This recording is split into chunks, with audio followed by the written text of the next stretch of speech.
Bem, meus amigos, convite é para que possamos fechar os nossos olhos e elevar os nossos pensamentos a Deus Pai Todo-Poderoso. Pedindo aos amigos espirituais que aqui se fazem presença constante nessa casa, que se aproxime nesse instante ainda um pouco mais de cada um de nós, para que possamos assimilar em nossos espíritos, através do verbo do nosso irmão que irá nos fazer reflexão nessa noite, para que possa alcançar os nossos corações, transformar as nossas mentes, iluminar os nossos espíritos, que possamos estarmos condicionados a receber do alto tudo aquilo que foi planejado neste momento para cada um de nós que aqui está, na certeza que Deus Pai Todo-Poderoso está sempre a nos abençoar e que podemos contar em todos os instantes de nossas vidas com amigos espirituais evoluídos no amor e na caridade. Pedimos permissão e damos por iniciado a atividade desse momento, dando graças a Deus. Que assim seja. Jesus nos abençoe. Boa noite a todos. Com muito orgulho que eu volto a esta casa para falar sobre um tema de muita importância na doutrina espírita. O tema de hoje faz alusão ao capítulo 4, item 4 do Evangelho segundo o Espiritismo. Capítulo 4, ninguém pode ver o reino de Deus se não nascer de novo. E o item 4 fala sobre ressurreição e reencarnação. É tão interessante abordar temas espinhosos.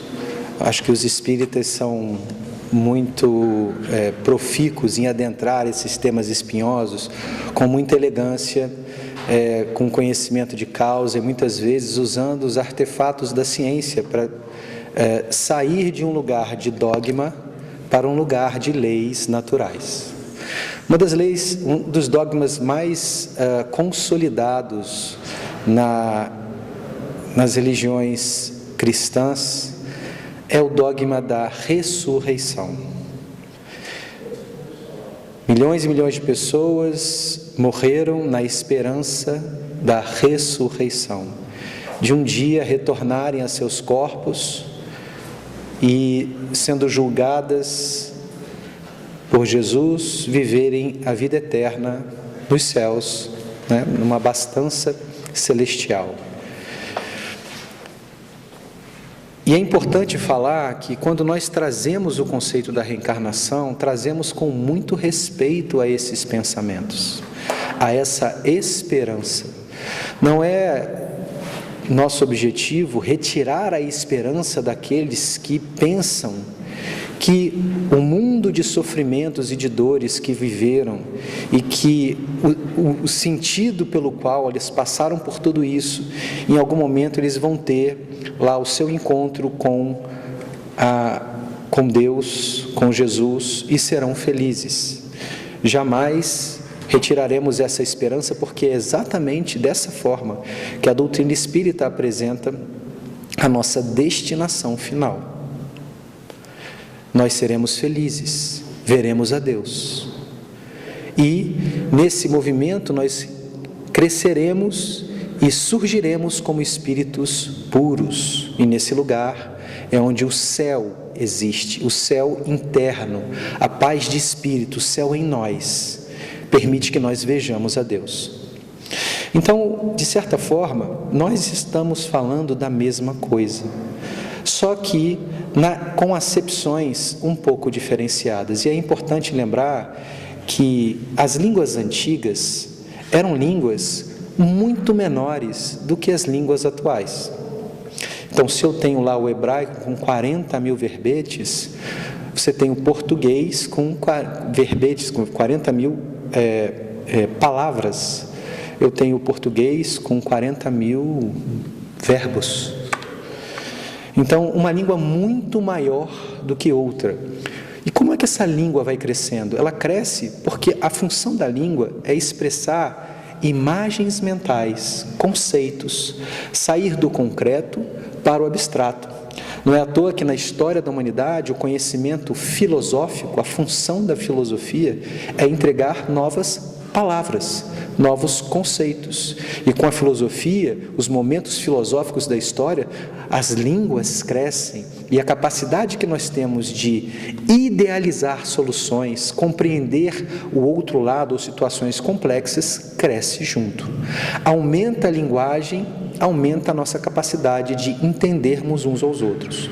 Mesmo assim, Kardec nos alerta que a nossa linguagem, Kardec, por meio da espiritualidade, nos alerta que a linguagem ainda é muito pobre. A nossa linguagem, nossos 350 mil verbetes, palavras, ainda não chegam nem perto de descrever tudo o que existe na natureza. Nós ainda estamos crescendo e inventando palavras. E que bom seria se nós tivéssemos uma palavra para cada pensamento. Hoje a gente ainda pega uma única palavra e dá várias acepções. E uma das maiores estratégias da ignorância, daquilo que muitos chamam de maldade, é confundir palavras boas com conceitos equivocados. Na história, por exemplo, nós confundimos, tiraram uma palavra tão linda como amor e parearam com eu gosto, com sexo, com movimentos menores que não dizem o que é o conceito maior, maravilhoso, de amor. A filosofia teve que estudar essa palavra e dividi-la em gradações para falar de um amor eros, um amor filia, um amor ágape, para mostrar que aquilo que se chamava amor, na verdade é uma escala enorme de comportamentos, pensamentos e sentimentos. E lá no alto existe esse amor que junta inteligência com bondade. O amor é essencialmente sábio. Este amor. Mas aí eu pego essa palavra e uso amor para qualquer coisa. Do mesmo jeito, eu pareio informações, pareio frases como caridade. Caridade, que é um dos conceitos mais nobres detalhados pela doutrina espírita, mostra amar o próximo como o próximo precisa ser amado. Não fazer o que eu sei fazer, não fazer o que eu quero fazer, mas fazer o que o outro precisa naquele momento. Estar lá, compaixão, firmeza, amorosidade, e na medida do outro ajudá-lo. E aí, essa palavra, ao longo do último século, foi sendo pareada com entregar o peixe sem ensinar a pescar. Você está fazendo caridade, ouvi outro dia, num discurso de política pública, como se a caridade fosse algo que diminuísse as pessoas. Não. Só quem recebeu a caridade no momento de dor, no momento de desespero, sabe o que ela significa. E é justamente esse pilar que a doutrina espírita nos apresenta. Pela caridade nós vamos nos salvar. Na medida em que eu me colocar no lugar do outro, e me colocando no lugar do outro, fazer tudo ao meu alcance, no limite das minhas forças, para que o outro seja tão feliz quanto eu gostaria que eu fosse. Essas palavras vão sendo pareadas e nós vamos machucando os seus conceitos. Ressurreição tinha uma acepção bem prática que significava ressurgir, levantar. Dependendo de onde você vai trazer a tradução, o conceito é basicamente esse. Você vai surgir novamente. Se você está deitado, você vai levantar. Porque naquela época o morto que estava deitado, iria levantar. Aquele que não estava aqui, surgiria novamente. E o conceito ainda era pouco trabalhado. Sabia-se que aquela época, até mesmo pela própria interação com a cultura grega, que basicamente ocupou a Judéia por 300 anos, da reencarnação, do conceito de vidas sucessivas. Os judeus trabalhavam com o conceito de vidas sucessivas. Isso não era um mistério, só que eles não sabiam exatamente como isso se procederia. Nos evangelhos, no Antigo Testamento e no Novo Testamento, são várias as passagens que apontam perguntas ou questionamentos sobre nascer novamente, sobre retornar. Nós vemos em Jó, nós vamos ver em Isaías, nós vamos ver nas passagens dos evangelistas, nós vamos ver em Coríntios, nas cartas de Paulo, capítulo 15, por exemplo, todos falando de movimentos de ressurgimento, movimentos que a grande discussão é se isso era um aspecto físico ou espiritual. E de Jó para adiante, até Paulo, nós vamos traduzindo esse entendimento de um ressurgimento, não essencialmente material, mas espiritual. Voltaremos novamente. Faz parte desse processo. O corpo veio do imo da terra, pó, retornará ao pó. Mas o espírito, o corpo espiritual, esse continuará. E Paulo, no capítulo 15, ele é bem pontual. Ele chama a atenção daqueles que perguntam e reforça que isto fica aqui, lá é espírito. Então o conceito de ressurgir no espírito, tirando o peso desse conceito material. Entretanto, com o entendimento prático das pessoas da sua época, o entendimento que foi sendo colocado ao longo dos anos e até hoje ainda toca muito o coração das pessoas, é que a mesma carne voltará à vida, o mesmo corpo.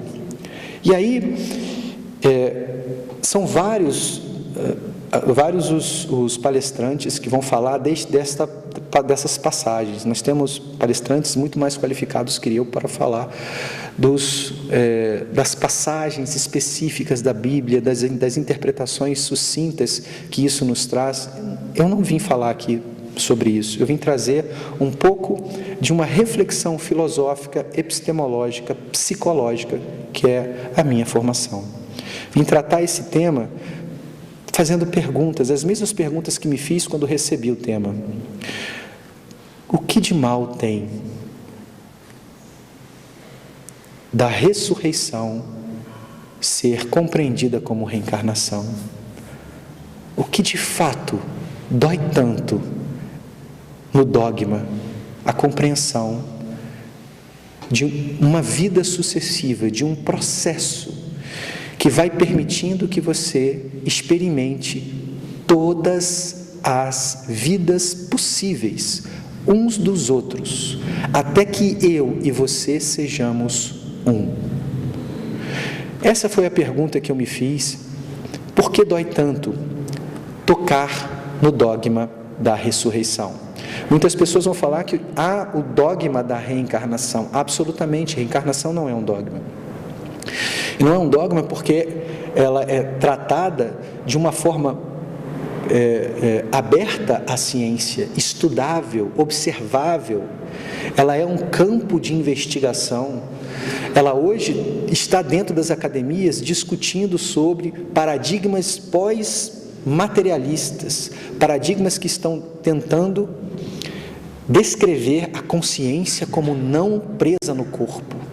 E eles estão estudando e gerando evidências científicas para isso. Então, enquanto que a ressurreição é inquestionável, e se eu perguntar sobre isso, eu não posso fazer parte do dogma daquela religião, a reencarnação é aberta ao questionamento, ao pensamento, à validação. É vasta a literatura espírita que busca uma relação de causa e efeito entre as vidas, que mostra a justiça, mostra o quanto é sábio esse processo e se coloca à prova para ser pesquisado. Não posso nem questionar, o outro está aberto. Mostre-me que eu estou errado. Então, reencarnação não é um dogma. Ressurreição, sim, é apresentada como dogma. E é engraçado porque, como eu disse, na história isso foi mudando. A acepção inicial da palavra era material, mas eu não sabia ao certo como isso se processava. Jesus chega a pontuar claramente que João e Elias eram a mesma pessoa, mas o entendimento da época não permitiu avançar nesse tema, e eu entendo, juro que entendo. E eu peço a vocês que façam esse mesmo exercício. Imagine eu, um varão, um homem poderoso, um sacerdote da época, e eu levei a minha vida inteira tocada pelo bem, fazendo o que eu devia fazer, muito proeminente, trabalhando na esperança de agradar a Deus. E aí, quando eu morresse, eu iria ver a Deus. E de repente eu tinha que parar e pensar, mas e se eu morrer, tiver que renascer novamente, mas dessa vez eu vou renascer como uma mulher? Pensa o que era isso na época. Pensa como seria, 2000 anos atrás, esse entendimento. Eu hoje estou na posição de fariseu, amanhã eu estou na posição de saduceu. Eu hoje estou na posição de homem varão, na próxima eu estou na posição de uma mulher que vive no meretrício. Pensa no quão é difícil para seres que detêm um mínimo de orgulho, e como a história é escrita pelos poderosos, pelos vencedores. São eles que detêm a narrativa. E essa narrativa, que é extremamente incômoda para aquele que detém uma autoridade, eu posso passar a interpretá-la especificamente.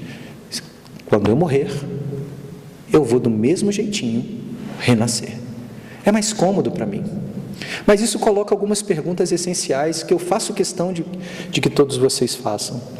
Veja, o ciclo da vida passa por, basicamente, na existência, por um conjunto de etapas: sobrevivência, sobreviver, viver, conviver, transcender. Nessas fases. Sobrevivência, os anos iniciais, a gente grita, a gente luta para sobreviver. Não é isso que uma criança faz? Ela luta com tudo que ela tem, as emoções estão postas, a inteligência ainda é pouca, mas ela está lá, buscando estar viva. Existem sociedades inteiras que ainda permanecem nesse lugar da sobrevivência. Uma vez que se resolve a sobrevivência, eu posso viver. E viver significa trabalhar com as coisas da matéria. A viver significa também proteger a minha vida, proteger o eu. Viver ainda é o usufruto, ainda está lá fortemente o mundo material, o mundo egóico, o mundo dos egoísmos. Tem sociedades inteiras que ainda vivem nesse lugar de viver. Hoje em dia, nós temos basicamente um exército de informação exaltando que esse padrão de viver conforme a matéria, ser bonito, ser forte, ter emprego, ter dinheiro, brilhar, as redes sociais estão aí impactando com imagens para que você não se sinta bem do jeito que você está e que você vá na direção de outras pessoas, porque isso é viver. O que você vive não é viver, mas o que está aqui é para viver. Isso está gerando uma insatisfação e um adoecimento, não só dos jovens, mas também dos adultos, numa busca inconstante de tentar viver o que a matéria tem para nos entregar. Mas amadurecendo um pouco mais o espírito, a gente entende que não é viver, não é você com a experiência, somos nós. Eu preciso conviver, viver com, e para viver com eu preciso resolver os conflitos, resolver as chateações, eu preciso conviver comigo, amar a mim, conviver com o outro, amar o próximo. E esse lugar é o lugar onde a caridade habita.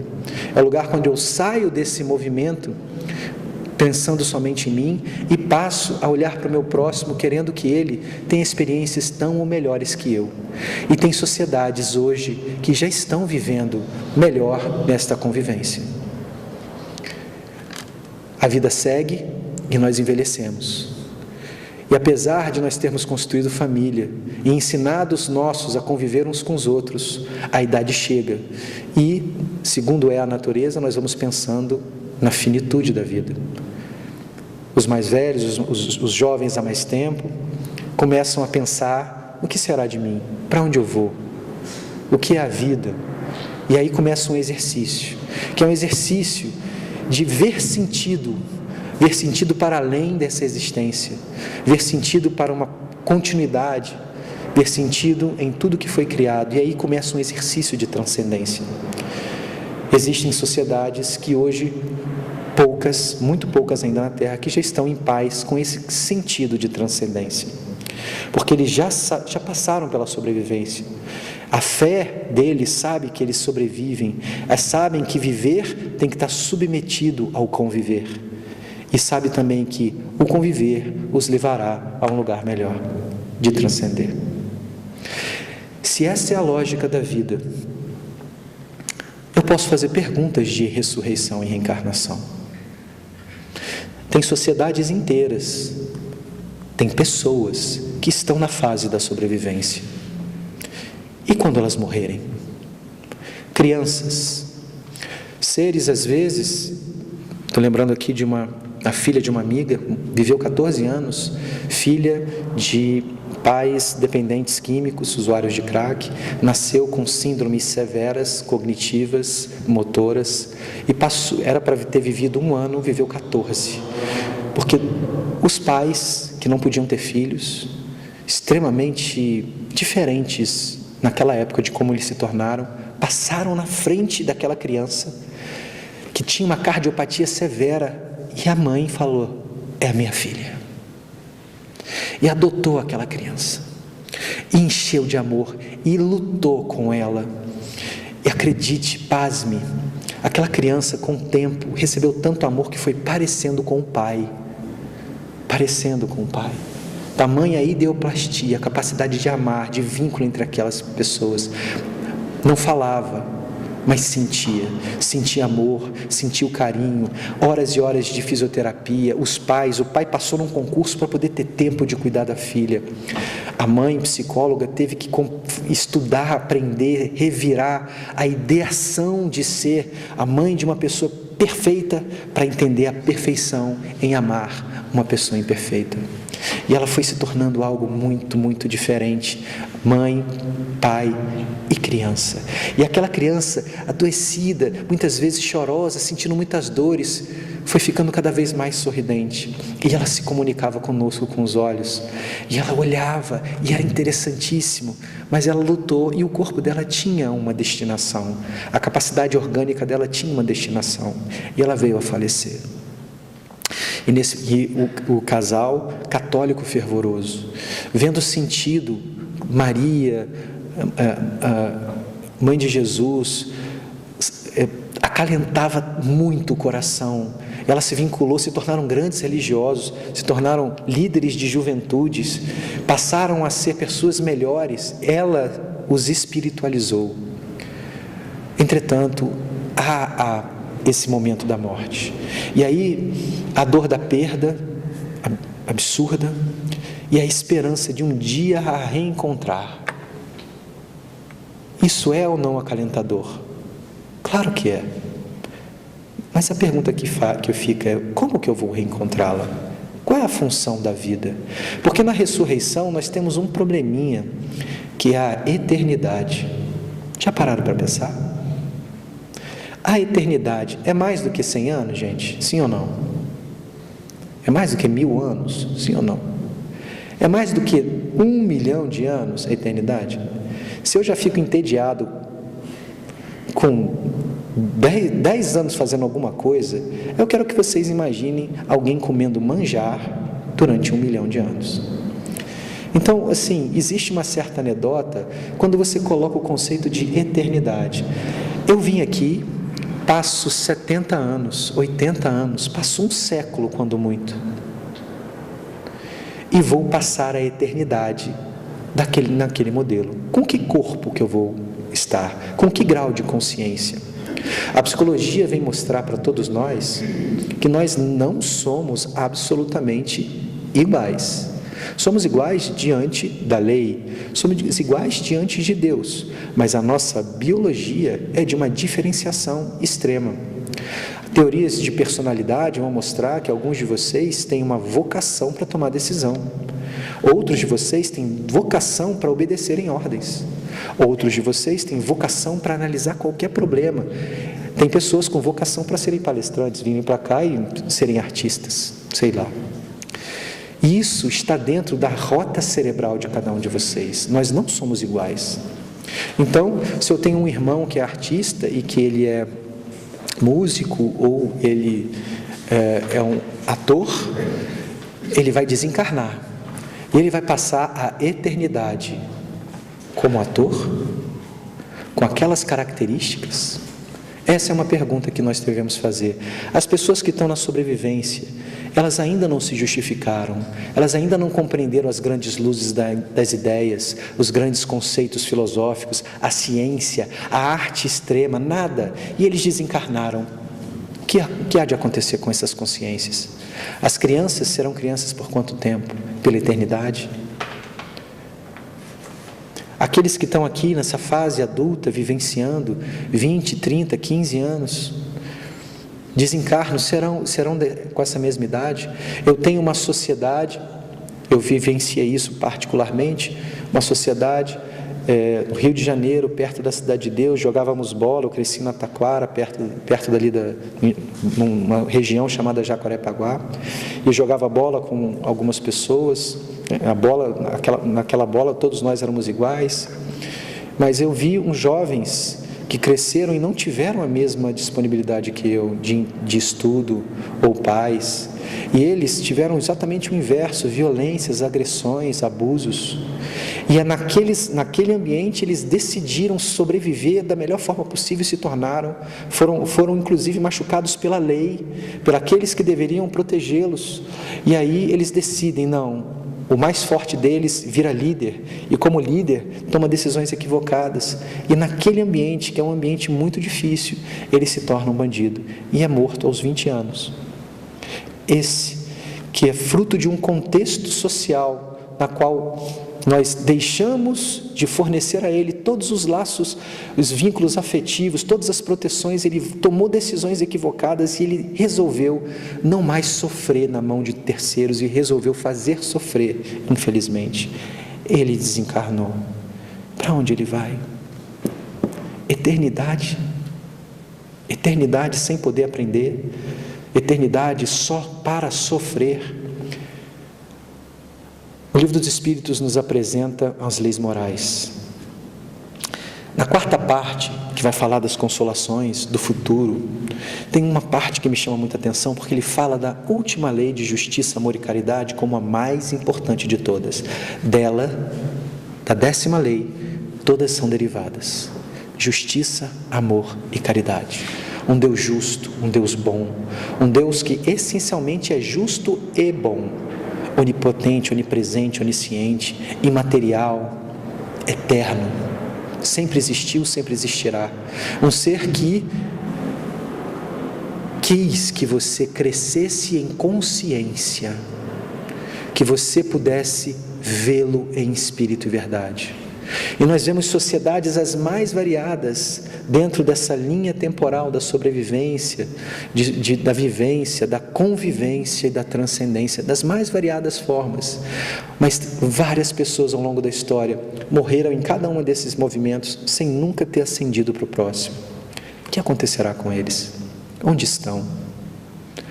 Eu queria estimular as pessoas que estão ouvindo a terem argumentos sólidos, perguntas sólidas. Se espíritas, a convicção está mais clara. Se não espíritas, o que tira o poder divino, o que diminui a essência divina em querer que todos os seus filhos e filhas, todos os espíritos criados por Ele, possam saber como é ser o outro. No conceito de justiça, amor e caridade, vivo homem e jamais saberei como é ser mulher. Nunca terei um lugar de fala de uma criança. Nunca terei um lugar de fala de um negro, de um asiático, de um hispânico. Viverei uma vida inteira sem jamais saber o que viveu, o que passou, o que pensou o meu irmão. Onde a justiça? O que de mal tem em pensar que Deus vai nos fazer, de fato, ressurgir? Vai deixar aquilo que é carne ficar na terra. E nós vamos ressurgir em espírito. E vamos nascer de novo, para experimentar e nos colocarmos nos lugares uns dos outros. Até que eu saiba, não creia, eu saiba que eu e meu irmão somos um. Que aquele que pensa diferente de mim tem total direito, é livre, e nem por isso eu deixarei de amá-lo. Que mesmo aquele que hoje me agride pode receber de mim o meu amor, porque eu sei o que ele está vivendo, eu sei o que ele não sabe ainda, então eu posso me permitir amá-lo, porque eu já passei por ali. E aí o mais sábio cuida do menos sábio, o irmão mais velho cuida do irmão mais novo, e assim nós vamos uns com os outros, ascendendo em consciência, ascendendo em espírito e verdade, rumo à ressurreição, no seu sentido mais nobre, que é o nosso ressurgimento na vida espiritual eterna, como espíritos puros. No fundo, nós falamos a mesma coisa, mas prender a forma é uma das orientações que Kardec nos dá para que nós espiritualizemos a palavra. Que a gente aprenda a ver o conteúdo, essência e não aparência. E a essência moral da ressurreição ou da reencarnação é uma só: a vida continua. A morte existe, os mortos não.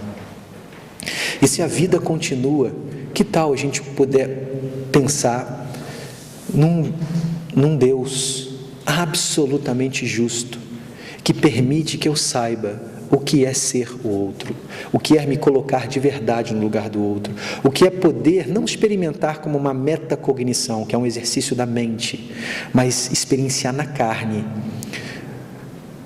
Se ontem fui escravo, hoje eu abomino a escravidão. Se ontem fui um racista, hoje eu abomino o racismo. Se ontem eu fui um genocida, hoje eu sou um pacifista. Porque passei por todas as consequências ético-morais das minhas escolhas. É de um amor incomensurável imaginar que Deus nos ama a tal ponto que nos respeita no nosso processo decisório. E devagar, ao nosso lado, tutelando nossas escolhas, amparando, criando, nos tirando de um ambiente histórico mais apertado para um ambiente histórico um pouco mais leve, por misericórdia. Eu vou crescendo em espírito e verdade e vou decidindo melhor usar aquilo que eu tenho, que é o arbítrio, a vontade, para transformar a matéria da melhor forma possível, até o dia em que eu vou aprender a transformar a matéria em estrelas, em planetas, em constelações, seguindo na direção do Cristo, seguindo na direção de Deus. Ressurreição e reencarnação. Um ainda é dogma, mas o conceito central diz respeito ao que nós traduzimos como reencarnação. Um processo de vida e não de morte. Um processo de continuidade e um processo de crescimento, de libertação, de amparo, de apoio, de conexão e transcendência. É sobre isso que eu queria partilhar com vocês hoje, dialogar com vocês hoje, a visão mais psicológica, mais filosófica do conceito de reencarnação, e que as pessoas que estão presas ao conceito do dogma perguntem: será mesmo que Deus seria tão inseguro a ponto de condenar você por fazer perguntas, por questionar às vezes algo que está historicamente colocado, que nem quer dizer que seja ruim, mas pode ser só uma interpretação? Afinal, os pais das igrejas antigas, o Antigo Testamento, tinham uma concepção até mais próxima do conceito de reencarnação do que o que foi feito nos últimos 2000 anos com a mensagem do Cristo. Então, queria deixar para vocês essa reflexão. Ressurreição e reencarnação são processos que precisam ser mais amorosamente discutidos, porque todos nós queremos dizer a mesma coisa, queremos vida e vida em abundância. A reencarnação apresenta essa possibilidade de uma vida abundante, mais sábia no lugar do outro. Eu vou poder experimentar todas as vidas que importam, e vou ter um lugar de fala sobre cada uma dessas experiências. Eu não poderia deixar de falar, para encerrar, porque é um dos temas que é muito discutido, sobre a ressurreição do Cristo. Então, a mensagem do Cristo é: eu venci a morte. É talvez o momento mais extraordinário de todos, central no Evangelho. Morre a carne e ele ressurge. Ele mostra a todos, e ainda anda com os apóstolos por um período de tempo significativo, para que não haja dúvida, para que eles saibam que a vida continua, e encerra ascendendo, mostrando que existe algo para além. Essa é uma experiência extraordinária. Mas a ressurreição do Cristo não quer dizer que o corpo, esse corpo material, tenha sido usado da mesma forma. Morreu, revigorou. Paulo vai nos falar: morre o corpo, nasce o espírito.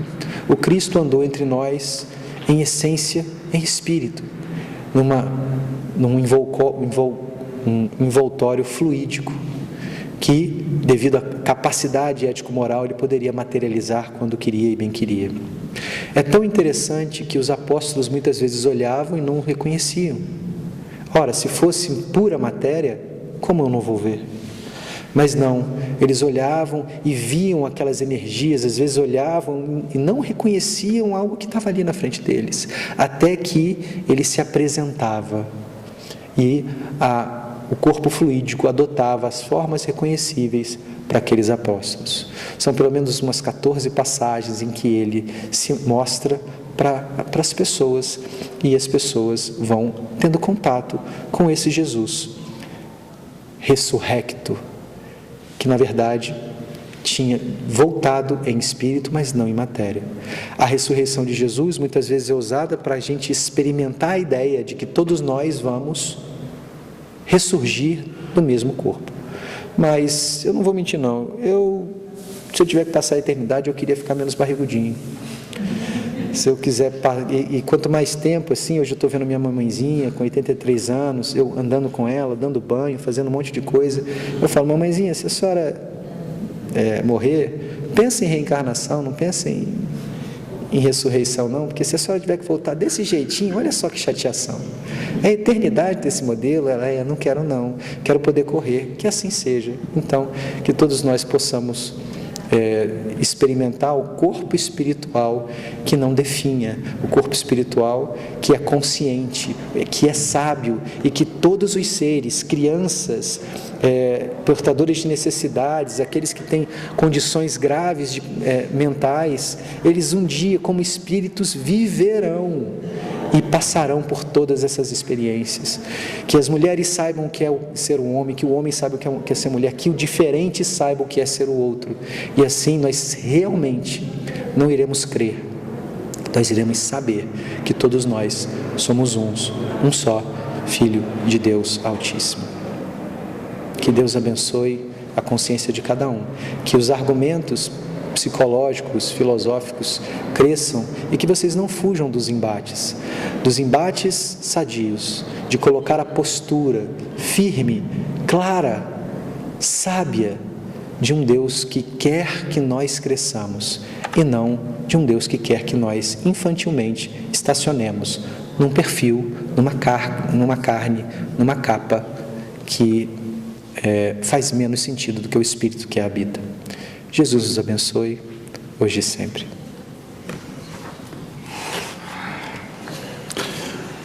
Então, nesses instantes, vamos, com os olhos fechados, voltando aí, em constante contato aí com a espiritualidade nesse momento, pedir aos nossos amigos espirituais que tragam nesse momento aí o auxílio aos nossos corpos físicos, mentais e espirituais, retirando toda e qualquer energia negativa, algum amigo que esteja em conflito, que possa sair dos nossos campos mentais, que possamos nos sentirmos mais aliviados.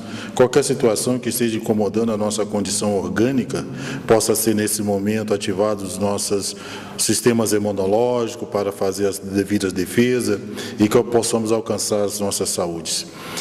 Que essas energias aqui produzidas também possam chegar aos nossos ambientes de trabalho, aos nossos lares, aqueles que de alguma forma, por algum motivo, vibram em nós com sentimentos de desconfortos, sentimentos de raiva, que possa nesse momento, ao sentir a nossa vibração de amor, de paz, comungar conosco desse mesmo pensamento e que possamos dessa forma nos tornarmos um. Na certeza que Deus Pai Todo-Poderoso está sempre a nos iluminar. Pedimos permissão e damos por encerrado a atividade deste momento, dando graças a Deus. Que assim seja. Gratidão.